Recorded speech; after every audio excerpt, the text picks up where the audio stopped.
Hello everyone, welcome to my YouTube channel. आज की video में हम डिस्कस करेंगे रिवाइज्ड ब्लूम टेक्सोनॉमी। टेक्सोनॉमी का मीनिंग क्या होता है? टेक्सोनॉमी का मीनिंग होता है क्लासिफिकेशन करना, वर्गीकरण करना और arranging something into a hierarchical order. किसी प्रोसेस को या किसी भी ऑब्जेक्ट को एक हायरार्किकल ऑर्डर के अंदर रखना मीन्स नीचे से ऊपर की तरफ या फिर ऊपर से नीचे की तरफ असेंडिंग और डिसेंडिंग ऑर्डर में रखना। हम बात करें ब्लूम टेक्सोनॉमी की। ब्लूम टेक्सोनॉमी क्या है? बीएस ब्लूम ने क्या किया था, इंस्ट्रक्शनल ऑब्जेक्टिव्स को क्लासिफाई किया था 3 डोमेन्स के अंदर कि टीचिंग लर्निंग प्रोसेस के दौरान जो हम इंस्ट्रक्शनल ऑब्जेक्टिव फ्रेम करते हैं वो किस पर बेस्ड होंगे? 3 अलग अलग डोमेन्स पर बेस्ड होंगे और उन 3 अलग अलग डोमेन्स को फर्दर क्लासिफाई किया गया था सब कैटेगरीज के अंदर। सबसे पहली डोमेन थी कोग्निटिव डोमेन, सेकंड है अफेक्टिव डोमेन, थर्ड है साइकोमोटर डोमेन। जो कोग्निटिव डोमेन है ये दी गई थी बीएस ब्लूम द्वारा 1956 में, 1956 में। ये रिलेट करती है माइंड के साथ।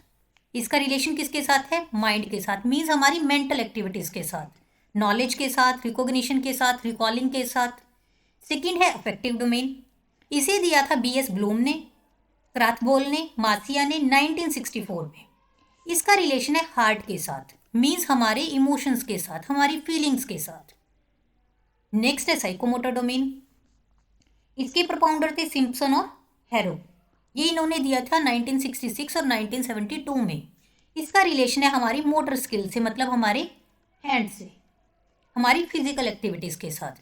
इट मीन्स जो तीनों की तीनों डोमेन है जिन पर बेस्ड हम इंस्ट्रक्शनल ऑब्जेक्टिव्स बनाएंगे वो किस पर बेस्ड होती है? 3H पर, head, heart and hand. Head का मतलब कोग्निटिव डोमेन, हार्ट का मतलब अफेक्टिव डोमेन, हैंड का मतलब साइकोमोटर डोमेन। अब बात करते हैं हम कोग्निटिव डोमेन की। कोग्निटिव डोमेन को फर्दर 6 कैटेगरीज में डिवाइड किया गया है, जिसमें सबसे पहली कैटेगरी है नॉलेज।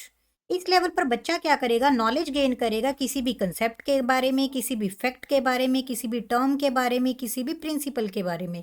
इट मीन्स इस लेवल पर क्या किया जाता है? सिर्फ नॉलेज को रिसीव किया जाता है, रिकॉल किया जाता है और रिकॉग्नाइज किया जाता है। सेकेंड आता है अंडरस्टैंडिंग।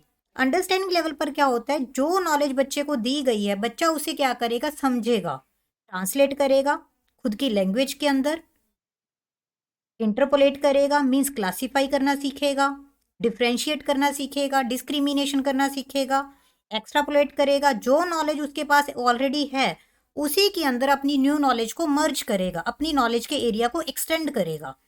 थर्ड आता है एप्लीकेशन। जो नॉलेज उसने गेन की है, अंडरस्टैंड की है, उसी को अप्लाई करेगा किसी सिचुएशन के ऊपर, रियल लाइफ प्रॉब्लम के ऊपर, मीन्स नॉलेज को अप्लाई करना सीखेगा। फोर्थ आता है एनालिसिस। एनालिसिस मतलब विश्लेषण करना, टुकड़ों में तोड़ना, ब्रेक डाउन करना।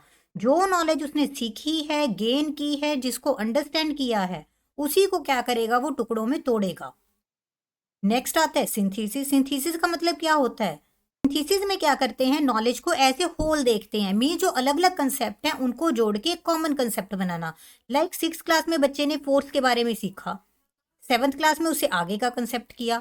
बच्चा क्या करेगा? इन दोनों को मर्ज करके उस नॉलेज को एज ए होल बना देगा, पूरे एक अलग कंसेप्ट के रूप में देखेगा। नेक्स्ट आता है इवेल्युएशन। इवेल्युएशन का मतलब क्या है? वैल्यू जजमेंट देना, कि जो नॉलेज उसने गेन की है उसको एक वैल्यू जजमेंट देगा कि इस नॉलेज की मेरी लाइफ में क्या वैल्यू है, उसको एक प्लेस देना अपनी लाइफ के अंदर। नेक्स्ट है अफेक्टिव डोमेन।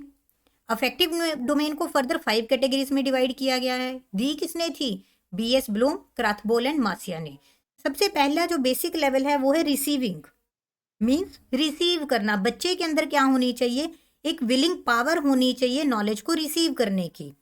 उसके अंदर एक इच्छा शक्ति होनी चाहिए किसी भी कंटेंट को सीखने की, किसी भी कंसेप्ट को सीखने की, अवेयर होने की। सेकंड आता है रिस्पॉन्डिंग। रिस्पॉन्डिंग में क्या है कि बच्चा क्या करेगा? रिस्पॉन्ड करेगा, जो नॉलेज उसने गेन की है उसके बारे में आंसर देगा। आंसर कब देगा? अपनी विलिंगनेस के साथ, मतलब उसके अंदर एक इच्छा शक्ति होनी चाहिए उसके ऊपर रिस्पॉन्ड करने के लिए। और वो इच्छा शक्ति क्या है?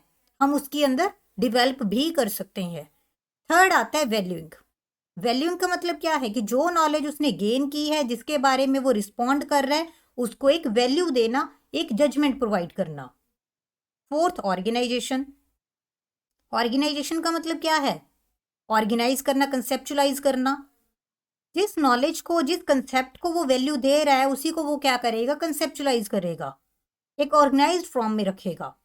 कैरेक्टराइजेशन बाय अ वैल्यू, ये क्या आ जाता है, इवेल्युएशन की तरह होता है कि इसमें क्या करेगा, वो उस पर्टिकुलर टॉपिक को एक वैल्यू जजमेंट देगा, जनरलाइज करेगा, करेक्टराइज करेगा, खुद के शब्दों में, खुद की टर्म्स में। नेक्स्ट है साइकोमोटर डोमेन। साइकोमोटर डोमेन को भी फर्दर 6 कैटेगरीज में डिवाइड किया गया है, जिसमें सबसे पहली कैटेगरी है reflex movement.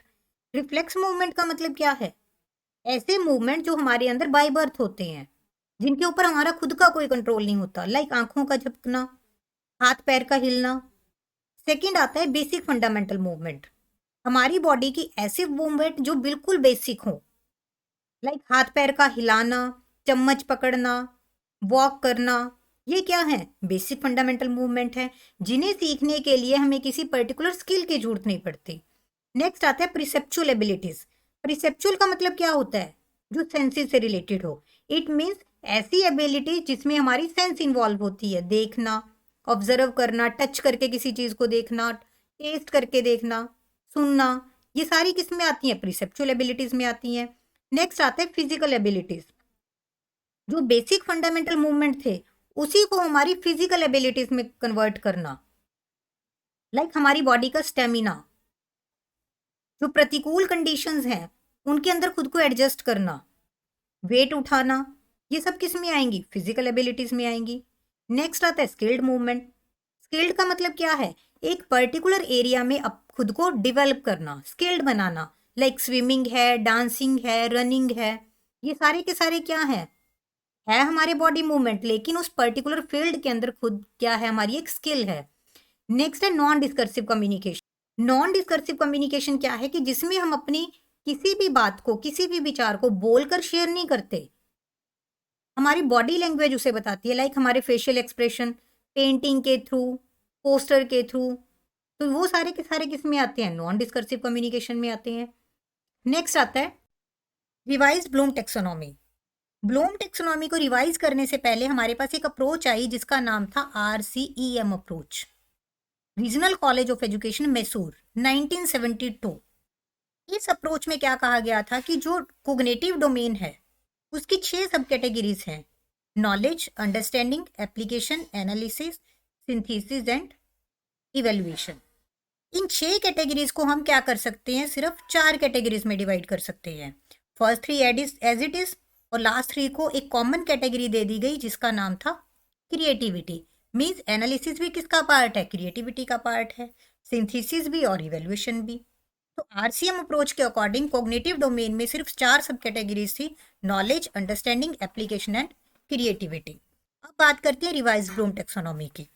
Revise Bloom taxonomy में क्या किया गया, ब्लूम टेक्सोनॉमी में कोग्निटिव डोमेन में जो सारी कैटेगरीज थी, ये सब कैटेगरीज थी, उनको नाउन फॉर्म में रखा गया था। रिवाइज में उनको किस में चेंज कर दिया गया, एक्शन वर्ब के अंदर। मीन्स हर वर्ब क्या करेगी, एक्शन दिखाएगी कि ये काम हो रहा है। जो सब कैटेगरीज थी उनको भी एक्शन वर्ब में चेंज कर दिया गया। रिवाइज ब्लूम टेक्सोनॉमी आई कब, 2001 में, क्राथबोल और लोरेन एंडरसन ने इसे दिया था। ब्लूम टेक्सोनॉमी क्या थी, 6 सब कैटेगरीज थी। सेम रिवाइज ब्लूम टेक्सोनॉमी में भी 6 सब कैटेगरीज हैं, लेकिन ये सारी की सारी एक्शन वर्ब में चेंज की हुई हैं। नॉलेज को किस में चेंज कर दिया, रिमेंबरिंग में, अंडरस्टैंडिंग को अंडरस्टैंडिंग में, एप्लीकेशन को अप्लाइंग में, एनालिसिस को एनालाइजिंग में, सिंथेसिस को इवेल्युएटिंग में, और इवेल्युएशन को क्रिएटिंग में। मीन्स जो लास्ट की हमारी कैटेगरीज थी दोनों, उनको क्या कर दिया गया, इंटरचेंज कर दिया गया कि इवेल्युएशन करने के बाद बच्चा क्या करेगा, कुछ नया क्रिएट करेगा। फर्दर जो रिमेंबरिंग है उसमें जो एक्शन वर्ब्स हैं वो हैं हमारी रिकॉग्नाइजिंग और रिकॉलिंग। नॉलेज में क्या था, रिकॉग्नाइज एंड रिकॉल। नॉलेज को किस में चेंज किया गया, रिमेंबरिंग में। रिमेंबरिंग की एक्शन वर्ब्स क्या आई, रिकॉग्नाइजिंग एंड रिकॉलिंग। अंडरस्टैंडिंग में इंटरप्रेट करना, बच्चा अपने वर्ड्स में इंटरप्रेट करेगा, एग्जाम्पलीफाइंग, एग्जाम्पल क्रिएट करेगा, क्लासीफाई करेगा उनको, समराइज करके जो नॉलेज उसने गेन की है, रिकॉग्नाइज किया है, रिकॉल किया है, उसको समराइज कर देगा, जनरलाइज कर देगा। इन्फेरिंग रिजल्ट कर निकालेगा, कंपेयर करेगा दो टर्म्स को। नेक्स्ट अप्लाइंग, अप्लाइंग में टर्म्स आती है एग्जीक्यूटिंग एंड इम्प्लीमेंटिंग। एग्जीक्यूट करेगा उस नॉलेज को जो उसने रिमेंबर की है, रिकॉग्नाइज की है, रिकॉल की है, अंडरस्टैंड की है। इम्प्लीमेंट करेगा न्यू सिचुएशन के अंदर। एनालाइजिंग के अंदर डिफ्रेंशिएट करेगा, ऑर्गेनाइज करेगा, एट्रीब्यूट करेगा। इवेल्युएटिंग के अंदर चेकिंग एंड क्रिटिसाइज करेगा और चेक करेगा उस नॉलेज को जो उसने गेन की है, उसको वैल्यू जजमेंट देगा। क्रिएटिंग, कुछ नया बनाना, नया क्रिएट करना। जनरेट करेगा कुछ नया प्लान करेगा, प्रोड्यूस करेगा।